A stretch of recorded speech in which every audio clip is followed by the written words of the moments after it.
ఈ tissue culture ప్రాసెస్లో first one ఏంటంటే ఒకటి సొమాటిక్ ఎంబ్రియోజెనిసిస్ అండి. Somatic embryogenesis. Explain the procedure for induction of somatic embryogenesis అండి. సొమాటిక్ ఎంబ్రియోజెనిసిస్ అంటే చూడండి, సొమాటిక్ ఎంబ్రియోజెనిసిస్, సొమాటిక్ ఎంబ్రియోజెనిసిస్. అసలు సొమాటిక్ ఎంబ్రియోజెనిసిస్ అంటే ఏంటి? సొమాటిక్ అన్న వెజిటేటివ్ అన్న ఒకటేనండి. శాకీయ పిండాబాలు లేదా శాకీయ పిండాలు. సొమాటిక్ అంటే శాకీయ, ఎంబ్రియో అంటే పిండాలు, జెనిసిస్ అంటే ఉత్పత్తి అండి. అంటే మరి ఇంకేట్లేదు, పేరులోనే ఉంది. సొమాటిక్ అంటే వెజిటేటివ్ శాకీయ, ఎంబ్రియో అంటే పిండాలు, జెనిసిస్ అంటే ప్రొడక్ట్, ఎడక్ట్ ప్రొడక్ట్ అండి. Explain the procedure for induction of somatic embryogenesis అండి. శాకీయ పిండాలు లేదా శాకీయ పిండాబాలను ఉత్పత్తి చేసే విధానం ఎలా ఉంటుంది ఏంటనేది ఈ యొక్క క్వశ్చన్లో మనం నేర్చుకోవడం అనేది జరుగుతుంది. Somatic embryogenesis involves triggering the development of embryos from somatic cells అండి. శాకీయ కణాల నుంచి, శాకీయ కణాల నుంచి ఎంబ్రియోస్ని ఏర్పరచడం within the embryo sac its surrounding cells అండి. ఎంబ్రియో శాఖ ద్వారా కానీ, అంటే పిండ కోశం అండి, పిండ కోశంలోని లేదా ఆ సరౌండింగ్స్లో కానీ, సరౌండింగ్ సెల్స్లో కానీ సొమాటిక్ సెల్స్ నుంచి ఎంబ్రియోస్ని ఫామ్ చేయాలి. This concept relies on the remarkable ability of plant cells to revert to a totipotent stage అండి. Totipotent state. ఇట్ సో ఏం చేస్తుందండి? ఫండమెంటల్స్ అసెప్ట్స్ ఆ ప్లాంట్ ఎంబ్రియోజెన్సిస్ అంటే ఏం లేదండి, మనకి ఏం జరుగుతుందంటే టోటిపోటెన్స్ అనేది ఉందండి. టోటిపోటెన్స్ అంటే you have select any part of the plant, that plant part consist capability to form a full fledged plant part అండి. ఫుల్ ఫ్లెడ్జ్డ్ ప్లాంట్ పార్ట్ ఒక మొక్క యొక్క ఏదైనా భాగం నుంచి సంపూర్ణమైనటువంటి మొక్కని ఏర్పరచగలిగే అంతర్గత సామర్థ్యాన్ని, the capability of full fledged plant part అండి, ఏర్పరిచే విధానాన్ని ఏమంటారంటే టోటిపోటెన్సీ అండి. ఈ టోటిపోటెన్సీ విధానం ద్వారా సొమాటిక్ సెల్స్ నుంచి లేదా సొమాటిక్ సెల్స్లో డివిజన్స్ అనేవి జరగడం వల్ల ఎంబ్రియోస్ అనేవి ఫార్మేషన్ అవుతాయి. ఏర్పరిచే విధానం ఎక్కడండి? ఎంబ్రియో శాఖలో కానీ ఆ ఎంబ్రియో శాఖ యొక్క సరౌండింగ్ సెల్స్లో కానీ జరుగుతుందని చెప్పుకోవచ్చునండి. ఓకేనండి, ఓకేనా? అయితే it shows that fertilisation can be replaced by internal mechanism అండి. ఈ ఇంటర్నల్ అంతర్గత యాంత్రికము ద్వారా ఫెర్టిలైజేషన్ ప్రాసెస్ ద్వారా ఫెర్టిలైజేషన్ ప్రాసెస్ రిప్లేస్ అండి. అటు ఫెర్టిలైజేషన్ జరగదు, ఎందుకంటే ఇవి సొమాటిక్ సెల్స్ అండి. ఈ సొమాటిక్ సెల్స్ అనేవి ఫెర్టిలైజేషన్లో పార్టిసిపేట్ చేయకపోవడం వల్ల ఇంటర్నల్ మెకానిజం ద్వారా ఏం చేస్తుందండి? ఎంబ్రియోస్ అనేవి ఫార్మేషన్ అవుతాయి. ఎంబ్రియోస్నే ఫార్మేషన్ చేయడం అనేది జరుగుతుంది. Besides the traditionally involved egg cell, other cell types in plants can reason the capacity to form embryos అండి. ఓకేనండి, ట్రెడిషనల్గా చూసుకున్నట్లయితే ఎగ్ సెల్స్ కానీ అదర్ సెల్ టైప్స్ కానీ ప్లాంట్స్ యొక్క రీజన్స్ కానీ ఏం చేస్తుందంటే ఈ ఎంబ్రియోస్ని ఫామ్ చేసే క్యాపబిలిటీని కలిగి ఉంటాయండి. Somatic embryogenesis is speeds of the large scale అండి rapid proliferation of plants because it biopsies the procedure involved in the fertilization అండి. ఓకేనండి, biopsies the procedures involved fertilization ప్రాసెస్లో are the sexual fusion of gametes అండి. ఈ gametes అనేవి fusion చెందడం వల్ల కానీ, ఎడిషనల్గా చూసుకున్నట్లయితే the plant undergo genetic modification జరగడం వల్ల కానీ, and effective methods for cryo preservation embryos అండి. వాల్యుబుల్ జెర్మ్ ప్లాజం అండి. ఓకేనండి. క్రయో ప్రిజర్వేషన్ మెథడ్ ద్వారా అండి, లేదా జెనెటిక్ మోడిఫికేషన్ మెథడ్ ద్వారా కానండి, అదేవిధంగా గ్యామెట్స్ ఫ్యూజన్ చెందడం వల్ల కానీ, ఈ విధంగా సోమాటిక్ ఎంబ్రియోజెనిసిస్ అనేది ఈ లార్జ్ స్కేల్లో స్పీడప్ అవ్వడం అనేది జరిగింది. అదేవిధంగా వాల్యుబుల్ జెర్మ్ ప్లాజం అండి, వాల్యుబుల్ జెర్మ్ ప్లాజం అని చెప్పుకోవచ్చునండి. The induction phase initial the differentiation of cells into developing embryo through methods అండి. ఈ వివిధ రకాల మెథడ్స్ ద్వారా డైరెక్ట్ ఎంబ్రియోజెనిసిస్ మెథడ్ కానీ, ఇండైరెక్ట్ ఎంబ్రియోజెనిసిస్ మెథడ్స్ ద్వారా కానీ ఏం చేస్తుందండి, ఓకేనండి, ఇనీషియల్గా చూసుకున్నట్లయితే ఇనీషియల్ ఫేజ్లోనే అవి ఏం చేస్తాయి, సెల్స్ అనేవి డిఫరెన్షియేషన్ చెందడం వల్ల డెవలపింగ్ ఎంబ్రియోస్ని ఫామ్ చేయడం అనేది జరుగుతుందండి. ఆ డెవలపింగ్ ఎంబ్రియోస్ అనేవి ఏ మెథడ్ ద్వారా, direct method and indirect method ద్వారా అంటే జరుగుతుంది. Direct embryogenesis method, indirect embryogenesis method అని చెప్పుకోవచ్చండి. ఇక్కడ డైరెక్ట్ ఎంబ్రియోజెనిసిస్ మెథడ్ అంటే ఈ మెథడ్లో embryos form directly from explant cells such has those form immature embryos అండి. ఓకేనండి. ఇమ్మెచ్యూర్ ఎంబ్రియోస్ని ఏం చేస్తామండి, ఎక్స్ప్లాంట్గా సెలెక్ట్ చేసుకొని, ఎక్స్ప్లాంట్ సెల్స్గా సెలెక్ట్ చేసుకొని డైరెక్ట్గా దాని నుంచి ఎంబ్రియోస్ అనే ఫామ్ చేయడం అనేది జరుగుతుందండి. అలా జరిగినట్లయితే డైరెక్ట్ ఎంబ్రియోజెనిసిస్ అంటాం.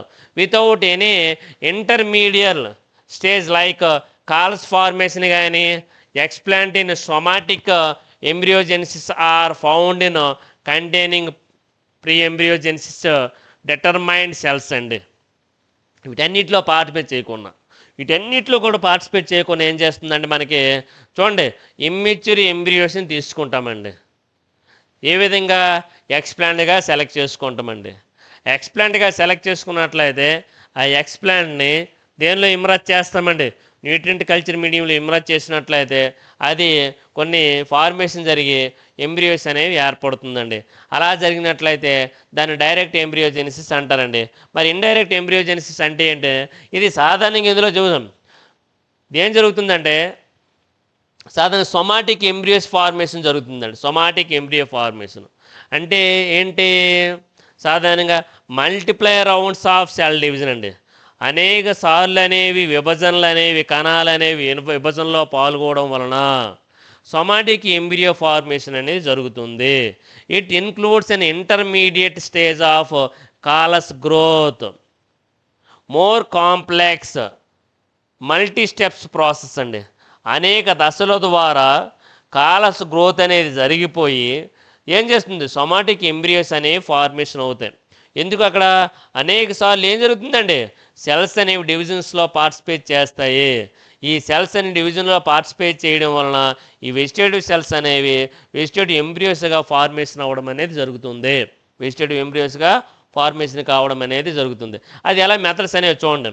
ఫస్ట్ ఆఫ్ ఆల్ మొక్కలో ఏదో ఒక భాగం ఇక్కడ చూడండి, ఇక్కడ ప్లాంట్ తీసుకున్నాడండి. ఇక్కడ ఏం చేసినంటే ప్లాంట్ తీసుకున్నాడు. ఇది ప్లాంట్, ఇది ఒక కాండ భాగాన్ని కానీ, ఒక పత్ర భాగాన్ని కానీ, ఒక పుష్ప భాగాన్ని కానీ, ఒక ఎంబ్రియోని కానీ, ఒక బర్డ్స్ని కానీ, ఒక సీడ్స్ని కానీ, ఒక ఫ్రూట్ని కానీ, దేన్నైనా సరే you have select any part of the plant. మొక్కలోని ఏ భాగాన్నైనా సరే ఎక్స్ప్లాంట్గా ఎంచుకోవచ్చండి. దేన్నైతే మనం ఎంచుకున్నామో దాన్ని ఎక్స్ప్లాంట్ అంటారండి. ఓకేనండి. ఆ ఎక్స్ప్లాంట్ని ఫస్ట్ ఆఫ్ ఆల్ ఏం చేస్తామంటే డైరెక్ట్గా ఆర్గనోజెనిసిస్ అండి. ఆ ఎక్స్ప్లాంట్ న్యూట్రియంట్ మీడియం పైన ఏర్పరిచామనుకోండి, న్యూట్రియంట్ కల్చర్ మీడియం పైన ఒక ఫ్లాస్క్లో కానీ, ఒక బేకర్లో కానీ, లేదా ఒక టెస్ట్ ట్యూబ్లో కానీ వేసినట్లయితే అది ఏం చేస్తుంది, ఆ న్యూట్రియంట్ మీడియంను వినియోగించుకొని ఆర్గనోజెనిసిస్ అనేది జరుగుతుంది. ఆర్గనోజెనిసిస్ అంటే ఏంటి, సాధారణంగా ఎక్స్ప్లాంట్ నుంచి కాలస్ ఫార్మేషన్ అవుతుందండి న్యూట్రియంట్ మీడియంను ఉపయోగించుకొని. అర్థమైంది లేదా? సాధారణంగా ఏం చేస్తుంది, ఎక్స్ప్లాంట్ అనేది న్యూట్రియంట్స్ని యూటిలైజ్ చేసుకుంటుందండి. యూటిలైజ్ చేసుకోవడం వల్ల కొంతకాలానికి ఏం చేస్తుంది, కాలస్ అనేది ఫార్మేషన్ అవుతుంది. ఈ కాలస్కి మనం ఫైటో హార్మోన్స్ని యాడ్ చేసాం అనుకోండి కాలస్కి, అప్పుడు ఇది ఏం చేస్తుంది, డిఫరెన్సియేషన్ అనేది జరుగుతుందండి. డిఫరెన్షియేషన్ జరగడం వల్ల ఆర్గాన్స్ అనే ఫార్మేషన్ అవుతాయండి. రూట్స్ ఫార్మేషన్ అవుతాయి, అదేవిధంగా షూట్స్ ఫార్మేషన్ అవుతాయండి. రూట్స్ అనేవి ఎక్కువగా ఫార్మేషన్ అయ్యి షూట్స్ అనేవి తక్కువగా ఫార్మేషన్ అయ్యి అనుకోండి, దాన్ని రైజోజెనిసిస్ అంటారండి. దాన్ని ఏమంటారండి? రైజోజెనిసిస్ అంటారు. అర్థమైంది లేదా? సాధారణంగా అవయవ విభేదనం చెందినటువంటి ఒక కాలస్గా అన్డిఫరెన్షియేటెడ్ పార్ట్ అండి. కాలస్ అనేది అన్డిఫరెన్షియేటెడ్ పార్ట్ అండి. ఈ అన్డిఫరెన్షియేటెడ్ పార్ట్కి మనం ఫైటో హార్మోన్స్ యాడ్ చేసామనుకోండి, ఆక్సిన్స్ కానీ సైటోకైనిన్స్ కానీ యాడ్ చేసామనుకోండి, ఆక్సిజన్లు ఎక్కువగా ఇచ్చి సైటోకైన్ తక్కువ ఇచ్చామనుకోండి, అక్కడి నుంచి అన్డిఫరెన్షియేటెడ్ పార్ట్ నుంచి రూట్స్ అనేవి ఎక్కువగాను షూట్స్ అనేవి తక్కువగా ఏర్పడతాయి. అలా ఏర్పడే విధానాన్ని రైజోజెనిసిస్ అంటారండి. 2 మార్క్స్కి ఇంపార్టెంట్. దాన్ని ఏమంటారండి? రైజోజెనిసిస్ అంటారు. కాలస్కి ఫైటో హార్మోన్స్ యాడ్ చేసాం. ఫైటో హార్మోన్స్ ఏవి?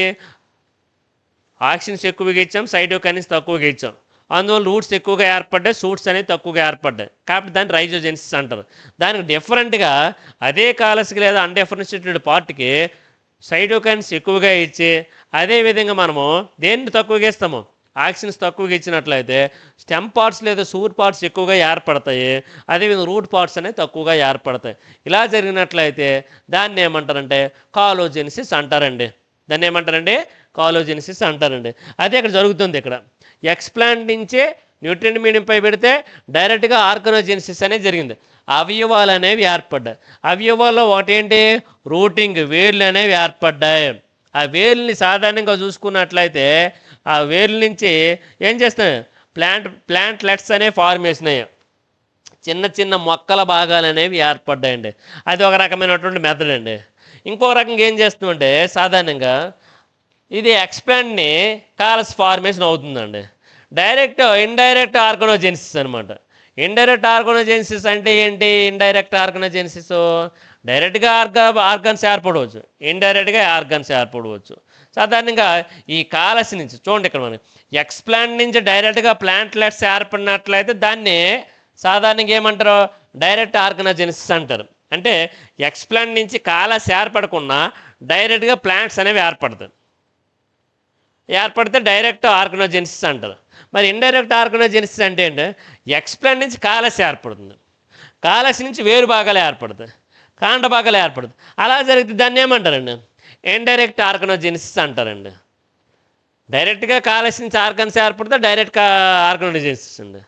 అలాగంటే కాలస్ అంటే కాలస్ అనేది ఏర్పడి కాలస్ నుంచి రూట్ షూట్ అనేది ఫార్మేషన్ అయితే దాన్ని ఇండైరెక్ట్ ఆర్గనోజెనిసిస్ అంటారండి. ఇంకో మెథడ్ ఉందండి. ఇదే ఎక్స్ప్లాంట్ నుంచి డైరెక్ట్గా కాలస్ కానీ ఆర్గన్స్ కానీ ఏర్పడకుండా ఎంబ్రియోస్ అనేవి ఏర్పడిపోయి అనుకోండి. అలా ఎంబ్రియోస్ ఏర్పడినట్లయితే దాన్ని సోమాటిక్ ఎంబ్రియోస్ అంటారండి. దాన్ని ఏమంటారంటే సోమాటిక్ ఎంబ్రియోస్ అనవచ్చండి. డైరెక్ట్గా ఎంబ్రియోస్ ఏర్పడవచ్చు. ఎలా ఏర్పడి దాన్ని సోమాటిక్ ఎంబ్రియోజెనిసిస్ అంటారండి. అర్థమైంది లేదా? ఎక్స్ప్లాంట్ అనేది న్యూట్రియంట్ మీడియంను ఉపయోగించుకొని డైరెక్ట్గా ఎంబ్రియోస్ని ఫామ్ చేసినట్లయితే దాన్ని డైరెక్ట్ సోమాటిక్ ఎంబ్రియోజెనిసిస్ అంటారండి. అలా కాకుండా అదే ఎక్స్ప్లాంట్ అనేది న్యూట్రియంట్ మీడియంను ఉపయోగించుకొని కాలస్ను ఫామ్ చేసి కాలస్ నుంచి ఎంబ్రియోస్ ఏర్పడ్డాయి అనుకోండి, దాన్ని సోమాటిక్ ఎంబ్రియో అంటారండి. దాన్ని ఏమంటారంటే సోమాటిక్ ఎంబ్రియో అంటారండి. అలా కాకుండా ఇండైరెక్ట్ ఆర్గనోజెనిసిస్ చెప్పాను. ఇప్పుడు ఇండైరెక్ట్ ఆర్గనోజెనిసిస్ కాలస్ ఏర్పడింది, కాలస్ నుంచి ఎక్స్ప్లాంట్ నుంచి కాలస్ నుంచి ఆర్గన్స్ అనేవి ఆ ఫార్మేషన్ అవుతాయి. అలా ఫార్మేషన్ అయినట్లయితే దాన్ని ఇండైరెక్ట్ సోమాటిక్ ఎంబ్రియోజెనిసిస్ అంటారు. ఇది ప్లాంట్ టిష్యూ కల్చర్ అండి. Direct and indirect somatic embryos సాధారణంగా ఎక్స్ప్లాంట్ నుంచి కాలస్ ఏర్పడి కాలస్ నుంచి పార్ట్స్ ఏర్పడితే దాన్ని ఏమంటారు? ఇండైరెక్ట్ సోమాటిక్ ఎంబ్రియోస్ అంటారు. అలా కాకుండా ఎక్స్ప్లాంట్ నుంచి కాలస్ ఏర్పడకుండా డైరెక్ట్గా ఎంబ్రియోస్ అనేవి ఫార్మేషన్ అయినట్లే దాన్ని డైరెక్ట్ ఎంబ్రియోస్ అంటారు, డైరెక్ట్ ఎంబ్రియోజెనిసిస్ అంటారు, డైరెక్ట్ సోమాటిక్ ఎంబ్రియోస్ అనేసి అంటారని చెప్పుకోవచ్చునండి. అది సాధారణంగా చూసుకున్నట్లయితే. Next induction of somatic embryogenesis material needed అనమాట. దీనికి ఏ రకమైన మెటీరియల్ అవసరం అవుతుంది?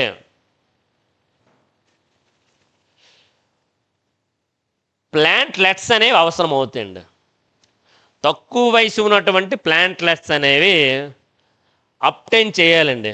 అప్టైన్ చేసేవి ఏం చేస్తాయి, 0.5 మీటర్స్ దాన్ని కట్ చేసి స్టెమ్ బేసిస్గా ఉంచాలండి. ఎంఎస్ మీడియం అనేది ఉంటుందండి. ఎంఎస్ మీడియం అంటే ఎంఎస్ అని ఇద్దరు శాస్త్రవేత్తలు అండి. ఎంఎస్ అంటే ఎంఎస్ అండ్ ఎం అంటే మొరాసిగే అండ్ స్క్రూగండ్ అనే ఇద్దరు శాస్త్రవేత్తలు న్యూట్రియంట్ మీడియంని మొట్టమొదటిసారిగా ప్రిపేర్ చేశారు కాబట్టి వాళ్ళ పేరుకు గౌరవార్థంగా దానికి ఎంఎస్ మీడియం అని పేరు పెట్టమని జరుగుతుంది. ఒక్కోసారి 2 మార్క్స్కి వస్తుందండి. What is the MS medium అంటారండి.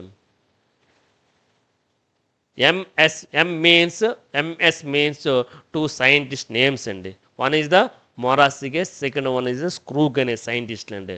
The 2 scientist first of all identify the nutrient medium is known as MS nutrient medium అండి. ఈ ఎంఎస్ న్యూట్రియంట్ మీడియంనే బ్రాడ్లీగా యూటిలైజ్ చేయడం అనేది జరుగుతుంది. ఎక్కువ మోతాదులో ఉపయోగించడం అనేది వైడ్లీ యాక్సెప్టెడ్ మీడియం అండి. అందరూ ఎక్కువగా ఆమోదించినటువంటి మనం several scientist mostly and widely accepted that medium అండి, ఎంఎస్ మీడియం. ఓకేనండి. అది హెచ్ఎస్ మీడియం అనేది ఉంటుందండి. హెచ్ఎస్ మీడియం కానీ ఎంఎస్ మీడియంని ఎక్కువగా యూజ్ చేయడం అనేదే జరిగింది. ప్లాంట్స్ గ్రోత్ రెగ్యులేటర్స్ ఇంకేం అవసరం అవుతాయండి, గ్రోత్ రెగ్యులేటర్స్ అవసరం అవుతుంది. 2,4-డైక్లోరోఫెనాక్సిఎస్టిక్ యాసిడ్, అదేవిధంగా బెంజైల్ ఎమినో ప్యూరేన్ బిఏపి అంటారండి.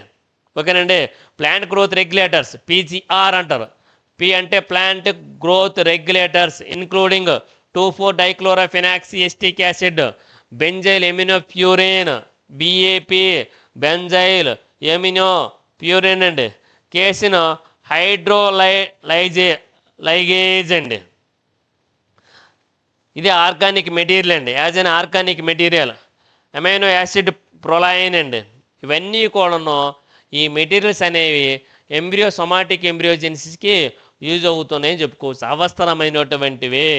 అవసరమైనటువంటివిగా చెప్పుకోవచ్చు. దేనికండి, సొమాటిక్ ఎంబ్రియోజెనిసిస్కి నీడ్ అవుతుంది. అదేవిధంగా ఇంకేది అవసరం అవుతుంది, 3% సుక్రోజ్ అవసరం అవుతుందండి. ఫైటోజెల్ అనేది అవసరం అవుతుంది. 0.25% ఫైటోజెల్ అవసరం అవుతుందండి. అది ప్రొసీజర్ ఎలా చేస్తాము, సొమాటిక్ ఎంబ్రియోజెనిసిస్ని ఏ విధంగా మనం చేస్తామని చూసుకున్నట్లయితే, in a sterile containers culture the explants with media and growth regulators అండి. ఈ స్టెరైల్ కంటైనర్స్ని తీసుకుంటామండి. స్టెరైల్ చేసినటువంటి అంటే సూక్ష్మజీవరహితం చేసినటువంటి కంటైనర్స్ని, అదే సూక్ష్మజీవరహితం చేసినటువంటి కల్చర్ ఎక్స్ప్లాంట్స్ని విత్ మీడియాని, గ్రోత్ రెగ్యులేటర్స్ని తీసుకుంటామండి. Incubate the cultures in darkness at a temperature range of 23 to 25 for 5 weeks అండి.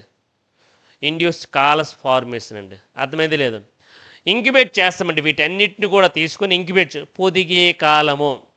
ఆ పొదిగే కాలం ఏటో at darkness at particular temperature అండి, నిర్దిష్టమైనటువంటి ఉష్ణోగ్రత వద్ద, అంటే 23 డిగ్రీ సెంటీగ్రేడ్ నుంచి 25 డిగ్రీ సెంటీగ్రేడ్ ఉష్ణోగ్రత వద్ద ఒక 5 వారాల కాలం పాటు ఉంచినట్లయితే అది ఏం చేస్తుందండి, అది కాలస్గా ఫార్మేషన్ అవ్వడం అనేది జరుగుతుందండి. జరుగుతుంది. ఆఫ్టర్ 5 వీక్స్ 5 వారాల తర్వాత అది ఏం చేస్తుందంటే అది ఎంబ్రియోజెనిక్ కాలస్గా ఫార్మేషన్ అయిపోతుందండి. ఎంబ్రియోజెనిక్ కాలస్గా ఫార్మేషన్ అవుతుందని చెప్పుకోవచ్చును. అప్పుడు induction medium into smaller section and transfer them to proliferation medium అనమాట. దాన్ని ఏం చేస్తామండి, ఈ ట్రాన్స్ఫర్ చేస్తాం దేనిలోని కదా, ప్రొలిఫరేషన్ మీడియంలోనికి దాన్ని ట్రాన్స్ఫర్ చేయడం అనేదే జరుగుతుందని చెప్పుకోవచ్చు. ఎక్కడి నుంచి అండి, ఇండక్షన్ మీడియం నుంచే ప్రొలిఫరేషన్ మీడియంలోనికి ట్రాన్స్ఫర్ చేయడం అనేది జరుగుతుందని చెప్పేసి చెప్పవచ్చు అండి. Next, continuous incubating the cultures in darkness at temperature 23-24 for 4 weeks. ఒకవేళ కంటిన్యూగా 4 వారాల కాలం పాటు దాన్ని ఈ టెంపరేచర్ వద్దన ఇంక్యుబేట్ అనేది చేసినట్లయితే once the callus develops a well established suit system అనమాట. అప్పుడు ఏం చేస్తుందంటే బాగా అభివృద్ధి చెందినటువంటి వెల్ ఎస్టాబ్లిష్డ్ సూట్ సిస్టమ్ అనేది ఫార్మేషన్ అవుతుంది. ఎక్కడి నుంచి అండి? కాలస్ నుంచి. అలా ఫార్మేషన్ అటువంటి దాన్ని transfer to basic MS medium అను ఎంఎస్ మీడియంలోనికి ఏం చేస్తామండి? ట్రాన్స్ఫర్ చేయడం అనేది జరుగుతుంది. Place the cultures in light at temperature of 23-24 ఇవో టు స్టిమ్యులేట్ ప్లాంట్ డెవలప్మెంట్. ఈ యొక్క టెంపరేచర్ అనేది ఏం చేస్తుందంటే ఆ యొక్క కల్చర్ మీడియం లేదా సూట్ సిస్టమ్ని స్టిమ్యులేట్ చేస్తుందండి.